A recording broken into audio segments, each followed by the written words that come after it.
దునియా ఆటల పోటీలా మనకి ఇంకో బిల్ వచ్చిందబ్బా. స్వప్నిల్ కుసాలే సూటి పెడితే కాంస పథకం పడ్డది. ఇప్పటిదాకా మనకు 3 వస్తే 3 కూడా షూటింగ్లనే. ఇంకో 10 రోజులు ఆడతారు. ఆఖరికి ఎన్నొస్తాయో చూడాలి. చలో ఇక హెడ్లైన్స్. రేపే అసెంబ్లీలా జాబ్ క్యాలెండర్.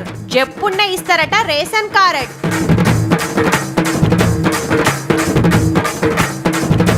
ఎస్సీ వర్గీకరణకు సుప్రీం తీర్పు. రిజర్వేషన్లతోటి వస్తదట మార్పు.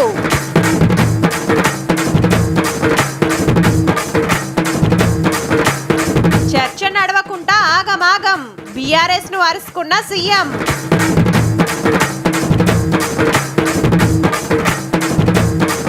శ్రీశైలం కాడ జలహారతి. మన సాగర్ నిండుతుంది. రేపటితోటి అసెంబ్లీ ఒడుస్తుంది. మరి ఆఖరినాడన్నా కేసీఆర్ సార్ సభకొస్తాడో? 40 ఏళ్ల రాజకీయ అనుభవం, 2 మాటల ముఖ్యమంత్రి పదవి వేసినోడాయే. మంచిగా సభకొచ్చి అది అట్లా చేయాలి, ఇది ఇట్లా చేయాలని సర్కార్కు సలహాలు ఇస్తే అందరు తారీఫ్ చేద్దరు. ఎందుకు వస్తలేడో తెలియదు కానీ రానందుకైతే దినాం ఎడ్డిస్తున్నారు అధికార పార్టోళ్ళు. ఇంతకు ఇయాల ఎట్లా జరిగిందో అరుసుకుందాం పారి. ఇయ్యాల కూడా గదేలోళ్ళే అసెంబ్లీలో సభ చాలా అయ్యిందో లేదో మా మహిళా ఎమ్మెల్యేలకు సీఎం గారు సారీ చెప్పాలని లొల్లికి దిగారు గులాబీ పార్టీ వాళ్ళు. సపట్లు కొట్టుకుంటా సీదా స్పీకర్ సార్ ముంగట్టుకోయి ఎవరు మాట్లాడకుండా చేసిండ్రు. లేలే మీరు నిమ్మలంగా ఊకోండ్రి, మైక్ ఇస్తాను ప్రసాద్ సార్ ఎన్ని మాటలు చెప్పినా అస్సలు వినలే. ఆ మహిళలను ఎందుకు ఇబ్బంది పెడుతున్నారు మీరు? హరీష్ రావు గారు నేను ఇస్తా. ఇంతల్ని ఎస్సీ వర్గీకరణకు అనుకూలంగా దేశం పెద్ద కోర్టు తీర్పు వచ్చింది. ఈనాడు సుప్రీం కోర్టు మాదిగ ఉపకులాల వర్గీకరణకు అనుకూలమైన తీర్పునివ్వడం జరిగింది. ఇదే ముచ్చటం మీద అసెంబ్లీలో మాట్లాడుకుందామన్నా గదేలొల్లి.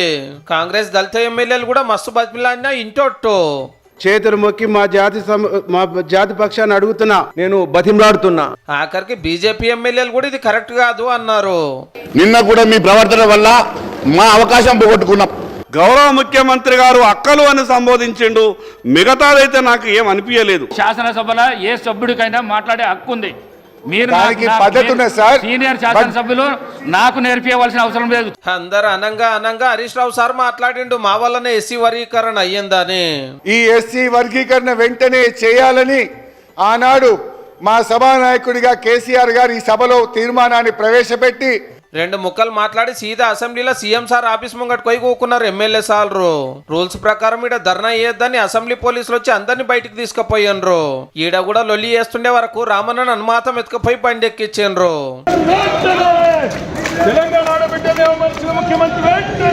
అందరు ఎక్కినాక బీఆర్ఎస్ పార్టీ ఆఫీస్ కాడ దింపినారు. కానీ సబితక్క, సునీతక్క, లక్ష్మక్క స్పీకర్ సార్ ముంగటికెళ్ళి గదులుతోట్టు. ఇక అటుకెళ్ళి కాంగ్రెస్ దళిత ఎమ్మెల్యేలు అంతా లేచి గట్టిగానే మాట్లాడినరు. మాదిగలకు సంబంధించి అత్యంతమైన తీర్పు వస్తే హరీష్ రావు గారు, పల్లె రాజేశ్వర రెడ్డి గారు, జగదీశ్వర్ రెడ్డి గారు ఊగిపోతున్న అధ్యక్ష మాదిగలకు చర్చిస్తాను. కానీ నిన్న మాట్లాడితే కేటీఆర్ అంటాడు, విప్పిలకు మైక్ ఇస్తారా అంటుండే అధ్యక్ష. విప్పిలకు మైక్ ఇస్తారా అధ్యక్ష? కేటీఆర్ గారికి ఎట్లా ప్రజలు ఓట్లేసి గెలిపించిలో మబ్బులు కూడా ప్రజలు ఓట్లేసి గెలిపించారు అధ్యక్ష. మేము మాదిగా అవమానపరచుకుంటూ మాట్లాడిన అధ్యక్ష మేము. కానీ మాదిగా ఉప ముఖ్యమంత్రిగా రాజేని పెట్టిన తర్వాత 8 నెలలుగా పీకేసారు. ఎందుకు పీకేసారో కూడా ఆ పీకేసినోడు చెప్పలే, పీకే పడ్డోడు చెప్పలే. ఇంతవరకు దొరలు కేసీఆర్ గారు రాలేదు. చిన్న దొర కేటీఆర్ గారు, హరీష్ రావు గారు మాదిగలు మాట్లాడితే మేము వినాలా, మాదిగలకు వచ్చిన విజయంలో మేము పాల్గొనాలా అన్న నిర్లక్ష్యంతో ఈరోజు వాకౌట్ చేయడము చాలా అవమానకరం. అక్కడ కూర్చుంది దళితుడు కాబట్టి దొరగా కూర్చోవడానికి ఇష్టపడతలేడు. దొరకీడ కూర్చోవాలంటే ఆయనకు అవమానం కలుగుతుందని చెప్పేసి ఈ రోజు ఆ దొర వస్తలేడు. ఈ రోజు ఒక మాదిగోని బతుకు మంచిగా ఏంటంటే ఓర్వలేక బయటకు వెళ్ళిపోయినరు. ఆఖర్ర ముఖ్యమంత్రి సార్ మైక్ తీసుకొని నేను ఎవరిని అవమానించలేదు, స్కిల్ యూనివర్సిటీ గురించి, ఎస్సీ వర్గీకరణ సంబరాల గురించి అసెంబ్లీలో చర్చ చేయకుండా కుట్రలు చేస్తున్నారని గరమయ్యండు. ఆడబిడ్డలను అడ్డం పెట్టుకొని, అక్కల్ని అడ్డం పెట్టుకొని రాజకీయం చేస్తారు అధ్యక్ష. ఇదా అధ్యక్ష? సొంత చెల్లెల్ని తిహార్ జైల్లో పెట్టి ఢిల్లీకి వెళ్ళి మమ్మల్ని లోపలేకు, మా చెల్లెలు కావాలంటే ఇంకో ఏడాది లోపల పెట్టని వేరే సారాలు చేసుకున్న నీచులు అధ్యక్ష వాళ్ళు. ఈ తమ్ముని నమ్ముకున్న అక్కలు మంత్రులై ముందు వరుసలు ఉండరా అధ్యక్ష? మంత్రి సీతక్కకు నాలెడ్జ్ లేదని మొన్న కౌశిక్ రెడ్డి గారు అన్న మాట కూడా వెళ్ళింది. అట్లనే ఇవాళ సోషల్ మీడియాలో ఒక వీడియో పెట్టిర్రు అధ్యక్ష. నేను అది చూపిస్తే సభ గౌరవం తగ్గుతుంది కాబట్టి చూపించట్లేదు. ఇవాళ సీతక్క అక్కడ నించుంటే వెనకాల నుంచి ఒక సభ్యుడు వచ్చి ఇంకొక సభ్యుడితో మాట్లాడుతుంటే ఇవాళ టీఆర్ఎస్ నాయకులు సోషల్ మీడియాలో పెట్టిన మీమ్స్ చూస్తే మీరే ఆ వేదిక మీద నుంచి వచ్చి చెప్పు తీసుకొని కొడతారు అధ్యక్ష వాళ్ళను. ఆమె ఆదివాసీ ఆడబిడ్డ కాబట్టి ఆమెను అవమానించవచ్చా? అప్పట్లో దళితుని సీఎంను చేస్తాను చేయలేదు, దళిత డిప్యూటీ సీఎంను పదవిలోకి వెళ్ళి తీసేసేయండు. ఇప్పుడు స్పీకర్ సీట్లో దళిత నాయకుడు ఉన్నందుకే కేసీఆర్ సార్ అసెంబ్లీకి వస్తలేడు అన్నాడు. మీరు అక్కడ కూర్చుంటే అక్కడ కింద కూర్చోవలసి వస్తుందని మీ ముందల కింద కూర్చోకూడదు అని ఇవాళ సభకు వస్తలేడు అధ్యక్ష. ఒక దళిత బిడ్డను లేచి అధ్యక్ష నాకు మైక్ ఇవ్వు అని అడుక్కునే పరిస్థితి కాంగ్రెస్ తీసుకొచ్చింది అధ్యక్ష. బీఆర్ఎస్ వల్ల అసెంబ్లీ ఎట్లా నడిచేదో యాద్ చేసిండు సీఎం సారు. 5 సంవత్సరాలు నేను ఎమ్మెల్యేగా ఉంటే ఏ ఒక్క రోజు అక్కడ నిలబడనియలేదు అధ్యక్ష. లోపలికి వచ్చినప్పుడే మార్షల్స్ని బట్టి గొర్రెలు నీడ్చినట్టు ఈడ్చి బజార్లో పడేసిండు అధ్యక్ష. మీరు మైక్ ఇవ్వనంతసేపు ఇక్కడ ఉన్నారు, ఎవరిని మాట్లాడనియలే. మైక్ ఇచ్చిన ఎంబడే మాట్లాడేసి వాకౌట్ చేసి వెళ్ళిపోయింది అధ్యక్ష. ఇదే నా అధ్యక్ష న్యాయము. సుప్రీంకోర్టు తీర్పు ప్రకారము ఎస్సీ రిజర్వేషన్లను పక్కా అమలు చేస్తామని మాట ఇచ్చిండు. వాళ్ళు పండుగ చేసుకునే సందర్భంలో మనం వాళ్ళకి సహకరించాలి కదా అధ్యక్ష. దేవతలు యజ్ఞాలు చేస్తుంటే రాక్షసులు భంగం కలగనిచ్చు. కుక్కతో కట్టె కట్టినంతసేపే చక్కగా ఉంటుంది అధ్యక్ష. కట్టె తీయంగానే అది 3 వంకర్లు తిరుగుతూనే ఉంటుంది. వాళ్ళ బుద్ధి కూడా గట్లాంటిదే. అసెంబ్లీలో నిరసన చేస్తున్న బీఆర్ఎస్ మహిళా ఎమ్మెల్యేలకు ఈ సలహా ఇచ్చిండు సీఎం సారు. ఒక దొర చేతిలో దొర పండిన కుట్రలో ఇవాళ మా అక్కలు చిక్కుకొని ఇటు బయటికి రాలేక అటు లోపల ఉండలేక ఈరోజు మదన పడుతుంది. చెడ్డోని 10 ఇచ్చి వదిలించుకోవాలి, మంచోని 10 ఇచ్చి సావాసం చేయాలంటారు. అట్లాంటి వాళ్ళ సావాసం పనికిరాదు అక్క. నేను ఇప్పటికి కూడా చెప్తున్నా, మీరు బయట వాళ్ళు కాదు, మీరు మా అక్కలు, మా కుటుంబ సభ్యులు. బీజేపీ మజ్లిస్ సిపిఐ పార్టీలు మాట్లాడి స్కిల్ యూనివర్సిటీ బిల్లుకు అసెంబ్లీలో ఓకే చెప్పినాక అసెంబ్లీ రేపటికి వాయిదా పడ్డది. గమ్మత్ ఏంటంటే సభలో మాట్లాడిన వాళ్ళు పార్టీ ఆఫీసులో కూకొని స్పీచ్లు దంచిండ్రు.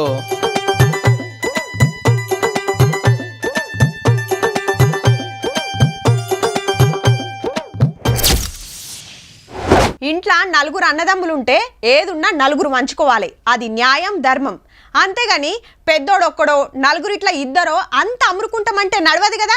ఎస్సీ రిజర్వేషన్ కూడా గింతేనబ్బా. అందరు దళితులే, కానీ రిజర్వేషన్ ఫాయిదా కొందరికే అవుతుందట. చల్ అట్లెట్లుంటదని కొట్లాడి సాధించిరు మొత్తానికైతే. రైట్. ఎస్సీ వర్గీకరణకు జై కొట్టింది దేశం పెద్ద కోర్టు. చదువులు జాబులలో మాదిగలకు రిజర్వేషన్ ఉండవలసిందేనని తీర్పిచ్చింది. 7 జడ్జీలుంటే 6 సై అన్నారు, 1 నయ్యి అన్నారు. తీర్పు రాగానే సంబురాలు. మన అసెంబ్లీలో కూడా పండుగ లేకనే అయ్యిందనుకో రాదుండ్రి. సర్కార్ తరపున మంచి లాయర్ను పెట్టి కోర్టులో కొట్లాడిండ్రు. We have appointed a senior advocate in the Supreme Court. ఈరోజు చక్కటి జడ్జిమెంట్ వచ్చింది. అవసరమైతే ఇప్పుడు ఇచ్చిన ఉద్యోగ నోటిఫికేషన్లలో కూడా వర్గీకరణను అమలు చేయడానికి అవసరమైతే ఆర్డినెన్స్ తీసుకొచ్చి మాదిగ సోదరులకు న్యాయం చేసే బాధ్యత మేము తీసుకుంటాము. రిజర్వేషన్లు ఎస్సీలలో కొందరికే పోతున్నాయి, అందరికి అందుతలేవని ఎప్పటికెళ్ళో లడాయి నడుస్తుంది. దీని మీద దేశం అంతటికెళ్ళి 22 పిటిషన్లు కోర్టులు వేస్తే అందులో మందకృష్ణ మాదిగ సార్ కూడా ఉన్నాడు. 30 ఏళ్ల సంధి కొట్లాడుతున్నా ఇప్పుడు మోడీ గారు, చంద్రబాబు గారు వల్లే వర్గీకరణ అవుతున్నా అనేది కృష్ణన్న మాట. వర్గీకరణ మళ్ళా సుప్రీంకోర్టు అనుకూలమైన తీర్పిచ్చిన సమయంలో చంద్రబాబు నాయుడు గారు ముఖ్యమంత్రిగా ఉండడం అనేది మా జాతికి భవిష్యత్తుకు ఉపయోగపడుతుంది. రేపు వర్గీకరణ జరుగుతుంది. ఆ స్థానంలో మరొకరు కనుక ఉంటే మా వర్గీకరణ జరిగేది కాదు. లేలే మాదిగల హక్కుల కోసం ఫస్ట్ కాంచెలు కొట్లాడుతున్నది మేమే అని బీఆర్ఎస్ వాళ్ళు అంటున్నారు. కేంద్ర ప్రభుత్వానికి ఏకగ్రీవంగా ఈ వర్గీకరణ చేపట్టాలని చెప్పిన పార్టీ మా బీఆర్ఎస్ పార్టీ. ఎస్సీ రిజర్వేషన్ల మీదనే కాదు, ఎస్టీ రిజర్వేషన్ల మీద కూడా ఇదే తీర్పిచ్చింది సుప్రీంకోర్టు. ఇది ఎవరు సాధించారు అనేది జరిసే పక్కకు పెడితే చదువులల్లా జాబులల్లా ఎస్సీ ఎస్టీలు అందరికి ఫాయిదాగా అవుతున్నట్టే.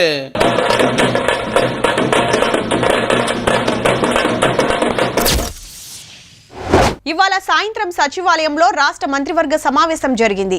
ముఖ్యమంత్రి రేవంత్ రెడ్డి అధ్యక్షతన జరిగిన ఈ సమావేశంలో మంత్రులు, ఉన్నతాధికారులు పాల్గొన్నారు.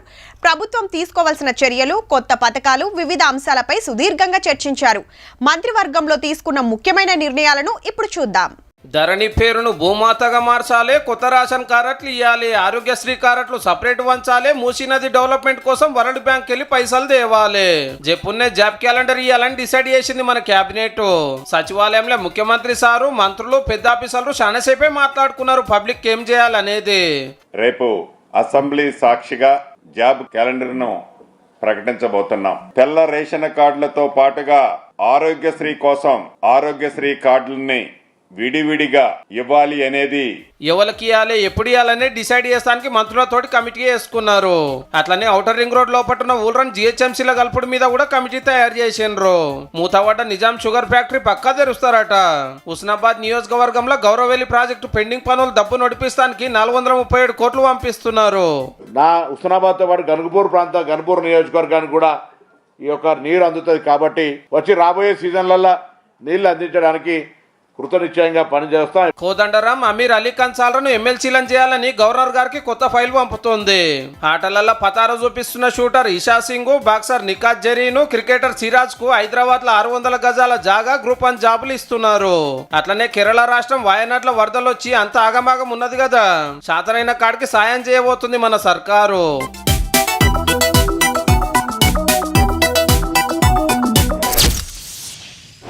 అబ్బా ఈ ఐతారం తప్పకుండా పోవాల్సిందే. ఆ టైంకి ఎట్లుంటుందో. మామ కారు మాట్లాడరా, అట్లా పోయొద్దాం. అరే నిజమే రా, మొన్న మా దోస్తుగాడు పోయొచ్చిండట. ఆడ దిగిన ఫోటోలు వీడియోలు చూస్తుంటే ఇప్పుడే పోతే బాగుండు అనిపిస్తుంది. కానీ సెలవు లేకపాయే, అందరు పోయి చూసొస్తురు. మరి మనం ఎందుకు పోవద్దు? పక్కా పోవుడే. నీ పోవుడు సల్లగుండా ఇంతకి ఏడుకో చెప్పరాదు అంటురా. శ్రీశైలం మీరెన్నడు పోతారో గాని ఓ పెద్దసారి పోయిండి అలా. కృష్ణమ్మకు జలహారతిస్తున్నాడు ఆంధ్ర సీఎం చంద్రన్న. మొగుల మీదకి కెమెరాలు పంపి వీడియో తీస్తే మస్తుందిలే. పాలు వంగినట్టే ప్రాజెక్టులకెళ్ళి నీళ్లు ఎట్లా దుంకుతున్నాయో చూడుర్రి. హౌ శ్రీశైలం కాడనే 10 గేట్లు తెరిచిండ్రు. వరెవ్వా, చంద్రన్న పంచకట్టు అదిరింది కదా. ఇట్లా మల్లన్న గుడికచ్చి సామిని తుర్తిగా కొలుసుకున్నాడు. అయ్యవార్ల దీవనార్తి తీసుకున్నాక సీదా డ్యామ్ కాడికొచ్చిండన్నట్టు. పూజలు చేసి పసుపు కుంకుమలు పూలు సమర్పించినాక కృష్ణమ్మకు హారతిచ్చిండు. శ్రీశైలం గేట్లు తెరిచిండ్రని తెలిసి మస్తు మంది పోతాండ్రు చూస్తానికి. ఈ నీళ్లన్నీ మన నాగార్జున సాగర్ ప్రాజెక్టులకు వస్తాయిల్లో. ఇది కూడా నిండినట్టే. రేపు మాపటిలి సాగర్ గేట్లు సుత ఎత్తుతారు.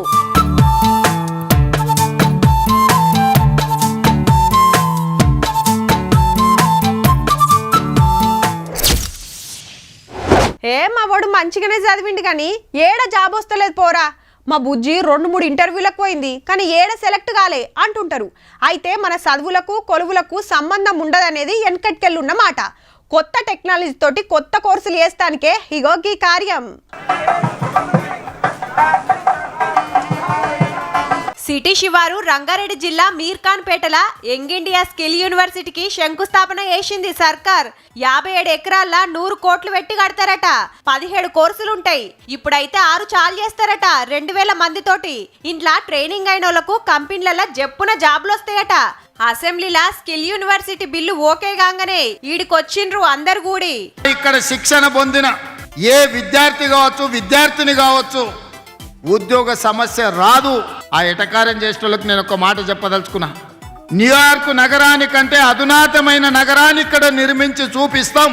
రేపు భవిష్యత్తులో ఈ దేశంలో విదేశాల నుంచి వేలాది కోట్ల రూపాయల పెట్టుబడులు తెచ్చి. లీడర్లు పార్టీలు మారుడు అన్నది చాలా చిన్న ముచ్చట. ఇయ్యాలి రేపు ఓట్లు వస్తున్నాయంటే ఇటు నుంచి అటు, అటు నుంచి ఇటు దుంకుతూనే ఉంటారు. ఇక మళ్ళీ 5 ఏళ్లకు మళ్ళీ ఓట్లు వస్తే అప్పటికి ఆ పార్టీలో ఉండబుద్ధి అవుతుంటారు. లేదంటే జంపే. ఎవ్వరు ఏ పార్టీలో షేరికైతుర్రో ఎండ్ల ఉంటుర్రో సుధా తెలియకుంటుంటది. ఇప్పుడు ఓట్లేం లేవు కదా అంటురా. లేకుంటేంది జంపింగ్లు జోరుగానే కాబట్టి అండ్లా గీ సారు దుంకులాట గమ్మతున్నది పో.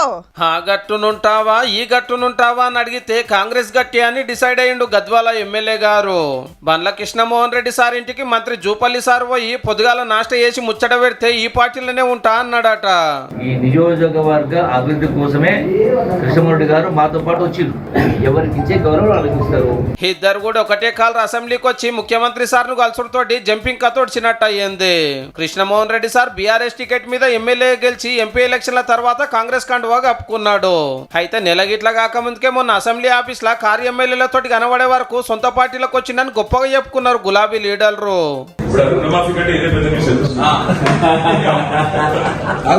అప్పుడు సప్పుడు చేయని గద్వాల ఎమ్మెల్యే గారు ఒక్కరోజు గ్యాప్ తీసుకొని ఇవాళ అధికార పార్టీలో ఉంటానికి ఇట్లా సాటింపేసిండు.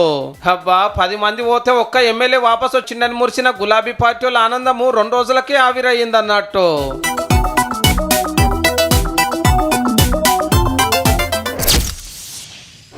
వానకాలం వస్తుందనగానే ఊళ్ళల్లా ఇండ్లు సదిరిస్తుంటారు. గుడిసెలైతే గడ్డిగప్పుడు, గూన పెంకలైతే కొత్త గూనెలు వేరుసుడి వేస్తుంటారు. ఆనొచ్చినప్పుడు చూద్దాం తీయని లాపరవ వేసిరా అంటే ఇల్లంతా బొయ్య ఉరుస్తుంటది. ఇక అప్పుడు పల్లాలు, గిన్నెలు, బేసన్లు, డబ్బాలు, చెంబులు, గిలాసుల కాంచెలి పర్వాలు ఇల్లంతా. అదే బంగ్లా కట్టుకుంటే ఇంత తిప్పలుండది. అట్లా అని అత్తరబుత్తర కట్టిండ్రనుకో ఇగో గిట్లయితది. కిందొక డబ్బా పెడితే చక్కగా చండ్ల పడుతున్నాయి నీళ్ళ సుక్కలు. హే ఇల్లన్నాక ఉర్వదానేరు. వెనకటెన్నడో గట్టిన బంగులైతే ఏమో అనుకుందుము. మళ్ళా అది అట్టుటి బంగ్ల సుత కాదుల్లో, కుద్దు పార్లమెంటు లాబీలనే 1200 కోట్లకు మీదనే ఖర్చు పెట్టి గట్టి నిరుడే చాలు చేస్తే ఏడాది కాకముందే లీక్ అవుతుందన్నట్టు. హూకుంటారా? ఈడియోలు గుంజి సోషల్ మీడియాలకు ఎక్కిస్తున్నారు కాంగ్రెస్ ఎంపీలు. బయట పేపర్ లీకులు, లోపట వాటర్ లీకులని ఎడ్డించుకుంటూ పోస్టులు పెడుతున్నారు. ఆన ఆగకుండా దంచే వరకు లీకులన్నీ బయటపడుతున్నాయి అన్నట్టు. అటు అయోధ్య రామాలయం గట్టిసుత 6 నెలలు కాకముందే ఉరుసుడు పెట్టే. ఇప్పుడేమో ఇది అదంటే ట్రస్ట్ వాళ్ళు కట్టించిరి. ఇది పబ్లిక్ పైసలతోని కట్టిందాయే. చూడుర్రి సక్కదరమని ప్రతిపక్షాలు ఎడ్డియబట్టే. ఇంకింత గట్టిగా దంచితే తూట్లు పడ్డ శత్రి పట్టుకొని ఆనల నిలబడ్డట్టే అవుతుండొచ్చు పో పార్లమెంటు.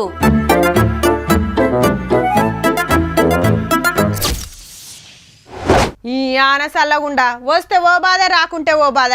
ఎప్పుడు పడాలి ఎప్పుడు పడొద్దని ఓ టైం అన్న చూసుకొని రాదు. అద్దన కాడికి ఉరుకుతుంటది, రమ్మన్న కాడికి రానంటది. రైతన్నలు ఎన్నో దినాలు ఏటింగ్ చేయంగా అట్లొచ్చి ఇట్లా పోతుంది. కొన్ని రాష్ట్రాలంటే ఆనమ్మకు బగ్గ కాయషి కావచ్చుల్లా. వాళ్ళు వద్దు పొమ్మన్నా నేను మీతోనే ఉంటా అని లొల్లి పెట్టుకునే తట్టే ఉన్నది. చూద్దాం పాండ్రి మరి ఏడేడా ఎట్లెట్లా అరుచుకుంటుందో. హగో ఢిల్లీలో ఆన దంచుడు దంచితే రోడ్ల మీద ట్రాఫిక్ చూడురి ఎక్కడికక్కడ ఎట్లా ఆగిపోయిందో. ముంగడి గోలేక వెనకకు మర్రలేక చిన్న తిప్పల కాదు పబ్లిక్ ది.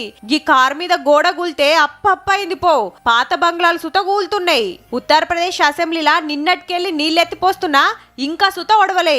వరదల గీ మురికి కాలువ గానరాక ఓ గక్క పిలగాంతో పాటు పడిపోతే ఇంకా సుత జాడ దొరకలేదు. హిమాచల్ ప్రదేశ్ లా గంగమ్మ రువ్వడు చూడురి గుళ్ళు ఇండ్లన్నీ ముంచుకుంటొస్తుంది. ఉత్తరాఖండ్ లా కొండలు ఇరిగి పడుతున్నాయి. ఇటు కర్ణాటకలో అదే కథ అయితుండే వరకు తొవ్వెంట ఎక్కడి లారీలు అక్కడేనే ఆగినాయి. ఇది మహారాష్ట్రలా.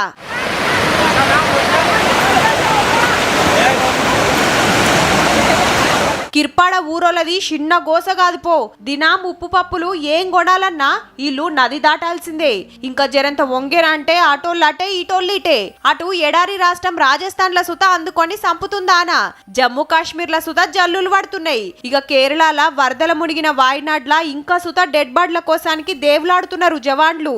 పబ్లిక్ ను ఏరే జాగలకు దోలుతున్నారు. సీఎం విజయన్ సారు గాలి మోటార్ల తిరిగి చూసిండు ఏడేడా ఎట్లెట్లా ఆగమైందని. అటు local MP Congress leader Rahul Gandhi sir Priyanka Gandhi madam వాయినాడుకు పోయి పబ్లిక్ తిప్పలు అరుచుకున్నారు. కేరళకు అందరం ఆసరా కావాలని ఆవాదించిండ్రు. ఇక ఇవుళ్ళ ఇయాల్టి ఆనలు వరదల ముచ్చట్లు.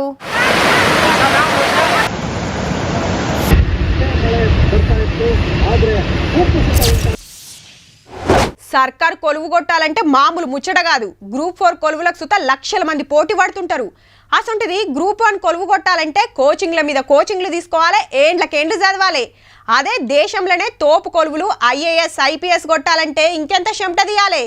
మరి ఒక అక్క కష్టపడి చదివే పరీక్షలు రాసిందో ఏదన్నా మతలబే ఉందో గాని కొలువు అయితే కొట్టింది. కానీ ఏం ఫైదా, అంత ఉత్తదే అయింది. ఇంతకు ముచ్చటైందంటే అమ్మ తల్లి నువ్వొద్దు నీ సేవలొద్దు సప్పుడుగా అంటే ఇంటికు అని కొలువు వీకేసి ఇంటికెళ్ళగొట్టిండ్రు పూజమ్మను. అంతేకాదు జిందగీలా సివిల్స్ పరీక్షలు రాయకుండా బ్యాన్ చేసింది. గదేనుల్లా దొంగ సర్టిఫికెట్లు పెట్టి IAS జాబ్ కొట్టింది గీమనే. మహారాష్ట్రకు ట్రైనింగ్ కలెక్టర్ గా పంపితే చిన్న కథలు పడలే. మరి నాకు ఇంద్రభవనం అసొంటి ఇల్లు కావాలి, 1 నెంబర్ కారు కావాలి, చుట్టూ సెక్యూరిటీ ఉండాలని తీరు కోరికలు కోరి వార్తలకెక్కింది. అసలు ఈమె కథ ఏందని ఎంక్వైరీ చేస్తే భాగవతమంతా బయటకు వచ్చింది. పేరు, అమ్మనాయనల పేర్లు, కులం, phone number, address, email ID కాంచెలి దొంగయ్య పెట్టి పరీక్షలు రాసిందట అక్క.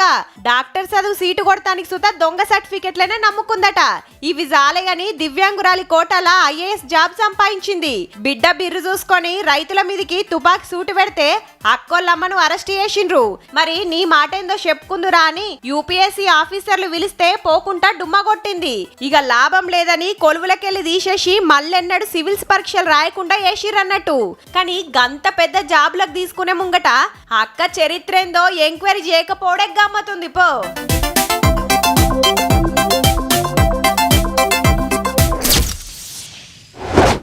ఊకే ఇంట్లో వండుతామని అంత ఆన్లైన్ అంగడి మీద పడుతురు పబ్లిక్. పొయ్యి ముట్టించుడే బంద్ పెట్టిరనుకో రాదురి, ఫోన్లో ఆర్డర్ పెట్టినామంటే అయిపోయాయి నిమిషాలలోనే గరం గరం దమ్క బిర్యానీ కాంచలి ఇడ్లీ వడదాకా ఏదంటే అదే ఇంటికే తెచ్చిస్తారు. ఇక పెండ్లి కాని ప్రసాదులు మంచిగా మందు సిట్టింగ్లో కూకొని అర్ధమరాత్రి దాకా ఆర్డర్లు పెడుతూనే ఉంటారు. ఇంతకు వీళ్ళంతా ఆన్లైన్లో ఏం ఆర్డర్లు పెడుతురు కావచ్చు అంటారా? అందరేమో కానీ మనోళ్ళు ఏం ఆర్డర్లు పెడుతురో తెలిస్తే పరిశాన్ అవుతారు పక్కా. దేశంలో ఎక్కువ కాయగూరల వంటకాలు తింటున్న సిటీల్లా మన హైదరాబాద్ 3వ ర్యాంకు కొట్టిందుల్లో. ఫస్ట్ ర్యాంకు బెంగళూరు కొట్టేస్తే 2వ జాగల బొంబాయి. మీకెట్లేరుకా? మీరేమన్నా ఇల్లులు తిరిగి మురక చూసిర్రా అనేరు. ఆన్లైన్లా తిండి సప్లై చేసి స్విగ్గోలు చెప్పిండ్రు గీ ముచ్చట. మనోళ్ళు మసాలా దోశ ఇడ్లీ ఆర్డర్లు ఎక్కువ పెడతాంటే బెంగళూరోళ్ళు మసాలా దోశ పన్నీర్ బిర్యానీ పన్నీర్ బటర్ మసాలా కాయిష్ చేస్తురట. ఇక బొంబాయిలు దాల్ కిచిడి పావుబాజీ కావాలంటురట శాన మట్టుకు. అంతేకాదు దేశం అంతటికెళ్ళి వస్తున్న ఫస్ట్ 10 ఆర్డర్లల్లా 6 వంటలు వెజ్ అయినట. ఈ లెక్కన జనాభాలో ఎక్కువ మట్టుకు కూరగాయల భోజన పోలే అన్నట్టు. కానీ ఎవ్వరు చూడు చికెన్ బిర్యానీ ఆర్డర్ పెట్టినా మటన్ బిర్యానీ పార్సల్ వస్తుంది, ఫిష్ కర్రీ తెప్పిస్తున్నానని చెప్తారు. ఇంకే సర్వే తీసుకున్నా మనోళ్ళు తున్కలు గుమ్ముతారు, షియ్యలు జంపుతారనే వస్తది. వీళ్ళేమో గిట్లన వట్టిరి అంటే వెజ్ తినేటోళ్ళు నాన్ వెజ్ తినేటోళ్ళు ఇద్దరు పెరుగుతున్నట్ట. మరి ఇంట్లో ఏది నిజమో మీకే తెలవాలే. చూసిండ్రు కదా, ఇక ఇవ్వుళ్ళ ఇయాల్టి తీన్మార్ ముచ్చట్లు ఉంటామల్లా. నమస్తే.